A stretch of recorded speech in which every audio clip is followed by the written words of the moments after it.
오늘은 염소에 대한 부분을 말씀드릴 거예요. 제가 주일 낮 예배는 설교하지만 오후 예배, 수요 예배, 또 금요 예배 때는 자꾸 성경 공부를 하는데 염소에 관한 부분과 한번 동물 몇 개를 성경의 사람들은 염소를 볼 때 뭘 생각하는가를 한번 보려고 그래요. 이제 스크린 띄우면 돼요. 여기를 우리가 다 배운 데예요. 말에 대해서 지난주에 했고요. 그래서 말을 의지하고 하나님을 의지하자 그런 말씀을 드렸어요. 그리고 이제 오늘은 염소예요. 염소는 수치의 상징이에요. 그 염소 그러면 이스라엘 사람들은 아우 수치스러워 이렇게 얘기를 해요. 그래서 모든 절기 중에서 잡아야 될 제물 중에 하나인데 특별히 수치스러운 죄에 대한 제물로 잡을 때 염소를 잡아요. 그러니까 지도자 중에 염소 같은 지도자 그러면 수치스러운 지도자인 거예요. 그래서 이스라엘 사람들은 오른쪽을 중요시 여겨요. 왼쪽을 죄악시 여겨요. 그럼 염소는 오른쪽에 있겠어요? 왼쪽에 있겠어요? 그렇죠. 왼쪽에 있어요. 그래서 마태복음 24장, 25장 종말장인데 양은 오른쪽에, 염소는 왼쪽에 그렇게 두는 거예요. 염소 그러면 이제 앞으로 성경을 읽을 때 염소 그러면 이건 수치의 상징이구나 이렇게 생각하고 성경을 읽으면 훨씬 성경을 잘 들어와요. 그래서 속죄제를 드려야 하는 7가지 범죄가 있는데 이때는 꼭 염소를 드립니다. 그게 이제 장모와 성관계를 가졌을 때, 며느리와 성관계를 가졌을 때, 처형이나 처제와 성관계를 가진 경우, 형수나 제수와 성관계를 가진 경우, 큰어머니나 작은어머니와 성관계를 가진 경우, 결혼한 여자와 성관계를 가진 경우, 월경 중인 여자와 성관계를 가진 경우 이런 때는 수치의 제물로 염소를 잡아서 하나님 앞에 드렸어요. 그래서 레위기 1장 2절 말씀에도 여호와께 예물을 드리려거든 그러고 뭐라고 말씀하냐면 소나 양을 드리라 그래요. 무슨 말씀을 드리려냐면 염소와 양을 나란히 놓지 말라는 거예요. 염소는 수치의 상징이기 때문에 두 개를 나란히 놓는 걸 원치 않아요. 그래서 소를 드릴 때는 양을 드리고 염소는 빼고 그렇게 하는 거예요. 우리 삶 속에서도 그런 걸 자꾸 생각해 보시는 거예요. 여자는 왼쪽이에요. 저로 볼 때는, 제가 볼 때는 이제 여자는 왼쪽, 남자는 오른쪽 그렇게 되어져요. 의인은 오른쪽, 악인은 왼쪽 그렇게 하나님께서 구분을 시켜 놓으시는 거예요. 그래서 십자가에 예수님 가운데 달리셨을 때 오른쪽에 사람과 왼쪽에 사람이 있는데 어느 쪽 사람이 예수님을 믿고 구원받아요? 그 내용은 없어요. 성경에는 없어요. 그런데 통상적으로 오른쪽이라고 생각하는 이유가 그런 건 거예요. 오른쪽이 의인의 자리가 아니겠느냐 이런 건 거죠. 민수기 28장에 보면은 이런 말씀이 있어요. 제가 읽어볼게요. 또 너희를 속하기 위하여 순염소 하나로 속죄제를 드리되 이렇게 말씀하세요. 속죄제라는 건 죄를 용서받기 위해서 드리는 거거든요. 그럴 때 뭘 드린다고요? 염소를 드리는 거예요. 레위기 4장 23절 24절 제가 읽어드릴게요. 그 범한 죄에 깨우침을 받거든 그는 흠없는 순염소를 예물로 가져다가 그 순염소의 머리에 안수하고 여호와 앞 번제 희생을 잡는 곳에서 잡을지니 이는 속죄제니라. 그러니까 내가 죄를 범했어요. 이걸 용서받으려면 그때는 양이 아닌 염소를 잡는 거예요. 죄에 대한 부분이기 때문에 수치의 상징으로 염소를 잡는 거예요. 마태복음 25장 32절 말씀에 모든 민족을 그 앞에 모으고 각각 분별하기를 목자가 양과 염소를 분별하는 것 같이 하여 그렇게 말씀하고 있어요. 한번 이제 퀴즈를 내볼게요. 이삭이 그 아들 둘을 낳았어요. 누구와 누구예요? 야곱과 에서예요. 이제 아버지가 축복을 하려고 그래요. 그래서 아버지가 에서한테 말하죠. 가서 사냥해서 가지고 와라. 그럼 내가 축복하고 그 음식을 먹고 별미를 먹고 축복하겠다 그래요. 그걸 엄마가 들었어요. 그리고 엄마가 별미를 대신 만들죠. 그때 양을 잡았을 것 같아요? 염소를 잡았을 것 같아요? 양일 것 같아요? 염소일 것 같아요? 왜 염소일 것 같아요? 그게 정당한 게 아니거든요. 그런 내용인 거예요. 성경이 그냥 염소를 잡은 게 아니에요. 이게 양을 드리는 건 의로움을 상징하는데 이거 지금 사기쳐가지고 복을 받으려고 하는 거거든요. 그래서 그때 염소를 잡는 거예요. 팔에다가 이렇게 돌돌돌돌 감았어요. 왜냐하면 이 야곱은 야리야리한 사람이니까 두툼하게 보이려고. 그때 무슨 가죽을 감아요? 염소 가죽을 담는 거예요. 그런 내용이 이제 성경에서 이렇게 말씀하고 있는 거예요. 사사기에 보면 드보라라고 하는 여자 선지자가 나오죠. 그 전쟁 속에서 야엘이라고 하는 여자의 손에 상대편 장수가 죽어요. 근데 그 야엘이라고 하는 이름이 뭐냐면 순염소, 들염소란 뜻이에요. 그래서 수치를 상징하는 표현으로 그렇게 되어져 있는 거예요. 그러니까 자꾸 성경은 양이냐 염소냐 이 부분에 대해서 아주 신경을 많이 쓰고 있어요. 우리는 양의 자리에 서 있느냐 염소의 자리에 서 있느냐, 수치의 자리에 서 있느냐 명예의 자리에 서 있느냐, 이걸 성경이 우리에게 물어보는 거예요. 하나를 더 볼게요. 이번에는 그러면 이제 양을 보는 거예요. 양. 아까 염소가 수치였다면 양은 뭐겠어요? 명예의 자리예요. 그래서 이스라엘 사람들은 뭘 제일 중요시 여기느냐? 명예를 제일 중요시 여겼어요. 이게 사실은 오늘날도 우리한테 굉장히 중요한 거예요. 명예를 잃어버리면 다 잃어버리는 거예요. 근데 현대인들이 돈을 잃어버리면 다 잃어버린다고 생각해요. 아니에요. 돈보다 훨씬 중요한 게 명예예요. 사람은 이름 때문에 사는 거예요. 호사유피지 않습니까? 호랑이 죽어서 뭐 남겨요? 가죽 남겨요. 인사 유명이에요. 사람은 그 이름을 남겨야 되는 거예요. 그리고 여러분이 살아간 삶의 자국이, 그 자국이 선명하게 잘 남을 수 있기를 간절히 축원합니다. 그게 중요해요. 저 라스베가스 가봤어요. 그랬더니 발 이렇게 찍어 놓더라고요. 발자국을 찍어 놓더라고요. 그래서 뭐 발자국이 이렇게 쭉쭉쭉 있어요. 뭐냐, 이게 사람의 족적인 거예요. 그 발자국이 찍혀 있고 그 사람의 이름이 써 있어요. 이 사람은 어떤 사람이다 이거죠. 저와 여러분, 우리 가족들이 한평생 살고서 인생 마감했을 때, 제가 이제 장례 예배를 드릴 때 여러분을 추억하면서 목사가 울 수 있는 그런 신앙생활 할 수 있기를 간절히 바랍니다. 제가 생각해 볼 때 어떻게 신앙생활하는 게 최고일까? 목사가 그 장례식 때 눈물이 나와야 돼요. 그 권사님 생각할 때 울지 않을 수가 없는 거예요. 그 장로님 생각할 때 울지 않을 수가 없는 거예요. 그런 신앙생활이 돼야 돼요. 괜히 이렇게 제가 죽었는데 아이고 알턴이 빠졌어. 그래 봐봐요. 이 얼마나 비참한 인생이겠어요. 온 교인이 울어야 돼요. 누군가가 소천했을 때, 하나님의 부름을 받았을 때 하나님 나라 감으로 인해서 찬송하고, 그분이 이 교회에 끼친 영향력과 덕과 사랑을 생각할 때 눈물이 나와야 되고. 그래서 그리스도인들은 다 엉덩이에 털 난 거예요. 왜요? 울다가 웃다가 하는 거예요. 기독교 장례가 그거예요. 교회장은 울다가 웃다가 울다가 웃다가 해야 돼요. 하나님 나라 감으로 인해서 웃다가, 또 그분이 우리 곁을 떠남으로 인해서 울다가, 그래야 돼요. 우리 그런 삶을 살 수 있길 간절히 바랍니다. 이름이 참 중요한 거예요. 그래서 그분이 지나간 그 자리에 그리스도의 향기가 드러나는 거예요. 향기지 않습니까? 그리스도의 향기 가득 채워지는 거죠. 옆 사람하고 인사하시죠. 그리스도인으로 삽시다. 참 중요한 거예요. 그게 중요한 거예요. 그리스도인으로 산다는 건 본을 보이면서 사는 거예요. 명예를 지키면서 사는 거예요. 명예를. 여러분, 어떤 일이 있어도 여러분의 명예가 땅에 떨어지지 않기를 예수님의 이름으로 축원합니다. 명예를 다 지켜야 돼요. 명예를. 양은 명예를 가장 중시하는 사회에 있어서 양 같은 지도자라는 말이 있어요. 양 같은 지도자. 염소 같은 지도자는 뭐였어요? 수치의 상징이에요. 양 같은 지도자가 있어요. 예수님의 별명이 보라 세상 죄를 지고 가는, 그 다음 뭐예요?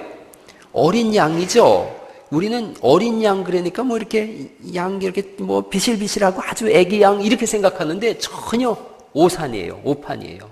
전혀 우리가 생각하는 그런 양이 아니에요. 양 그리라 그러면 여러분 어떻게 그려요? 뭐 구름같이 이렇게 솜사탕 하나 그리고 꼬리 그리고 귀 그리면 그게 양이라 그러는데, 성경에 말씀하시는 어린 양이라는 건 젊은 양이에요. 젊은 양이면서 최고의 칭호인데, 어떤 칭호냐면 이 사람은 우리 부락을 이끌어가는 가장 탁월한 지도자, 그한테 붙여주는 이름이 어린 양이에요. 전혀 우리가 생각하는 거하고 다르죠.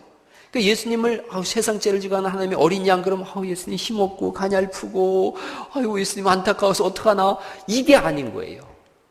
어둠의 권세를 다 때려 부시고 한쪽 발에는 만왕의 왕이요 만주의 주라고 쓰신 그 다리를 가지고 입에서는 이한 검이 나와서, 날카로운 검이 나와서 어둠의 세력을 다 무찌르고 하늘과 땅 상천하지의 모든 것을 지배하시는 가장 위대하신 왕, 가장 탁월하신 지도자, 우리 영혼의 가장 완전한 목자, 그분을 말씀하실 때 어린 양이라는 표현을 썼어요. 그러니까 더 이상 예수님 어린 양 그럼 안타까워 이런 게 아닌 거예요. 그분의 그 하늘을 지배하심, 땅을 지배하심, 하늘에 있는 것들과 땅에 있는 것들과 땅 아래에 있는 모든 것들로 무릎을 꿇게 하시는 그분. 여러분, 하늘의 천사들이 그분께 무릎을 꿇을 것이고 땅에 있는 모든 백성들이 무릎을 꿇을 거예요. 저 밑에 지옥에 떨어져서 예수를 안 믿겠다고 하는 사람들도 철창으로 그 무릎을 깨트려서 무릎을 꿇게 하실 수 있는 그 만왕의 왕, 만주의 주, 그분이 우리 예수님이신 줄 믿으시기 바랍니다. 그래서 어린 양인 거예요. 그분이 가장 위대하고 탁월한 지도자. 어느 정도냐면 이사야서 53장 7절에 제가 읽어볼게요. 그가 곤욕을 당하여 괴로울 때도 그 입을 열지 아니하였으며 마치 도수장으로 끌려가는 어린 양과 털 깎는 자 앞에 잠잠한 양같이 그 입을 열지 아니하였도다. 이게 입을 안 열었대 얼마나 무서웠을까, 그런 내용이 아니에요. 그 양의 목을, 그 양한테 양을 제물로 드릴 때 칼로다가 목을 이렇게 끊습니다. 제가 지난번에 한번 그런 설교했죠. 칼로다가 이렇게 동맥을 딱 끊어야 양이 죽는데 그거 그렇게 못해요. 각자 자기 양을 자기가 잡아야 되거든요. 그러면 거의 톱질을 하다시피 해요. 그래서 이만큼이 잘라져 나갑니다. 3분의 2 정도가. 그래야 양이 죽어요. 근데 양이 그 앞에서 이러고 있는 거예요. 그게 양의 늠름함이에요. 전혀 두려움 없이 그 앞에서 있는 거예요. 우리는 생각할 때 양이 무서워서 꼼짝도 못하고 있나 봐. 아니에요. 그러면 어린 양이라는 지도자의 모습이 아니에요. 죽음이 목전에 왔는데도, 자기를 죽이는데도 전혀 요동함이 없이 버티고 있는 거예요.